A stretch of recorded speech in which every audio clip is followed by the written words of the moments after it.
This is how we measure sensing in DDD mode on the PACE 203H. It's very simple, and we can actually measure the size of the P wave and the size of the R wave at the same time to see whether our sensitivities are set correctly in the atrium and the ventricle.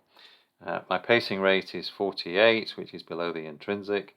I can see green flashing light in the atrium, green flashing light in the ventricle. No pacing spikes anywhere, so I'm ready to do my sensitivity check. I unlock and I press and hold the pause button, and it starts to measure the size of the R wave and the size of the P wave. So I generally take the smallest R wave and the smallest P wave that I can see, and use those to see whether or not my sensitivities are set correctly. So the sensitivity in the ventricle should be 1/3 of the smallest R wave that I saw, and should be 1/3 of the smallest P wave that I saw.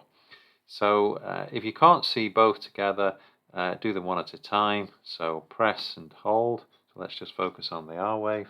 3.5, I saw a 3.5, and 3.5 was the smallest one that I saw.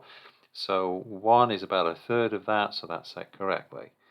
And I'm going to do the same thing in the atrium. So it's 1.3, 2.8, 2.7, 1.9, 1.5, 1.4, 1.3 I think was the smallest P wave that I saw. So 1/3 of that is about 0.5. If I wanted to be more accurate, I could set that to 0.4, and then I know that it's closer to the value that I need. So my sensitivities are set correctly, and this device has good sensitivities. It's sensing both the atrium and the ventricle, and that's how you do a sensing check in dual chamber mode.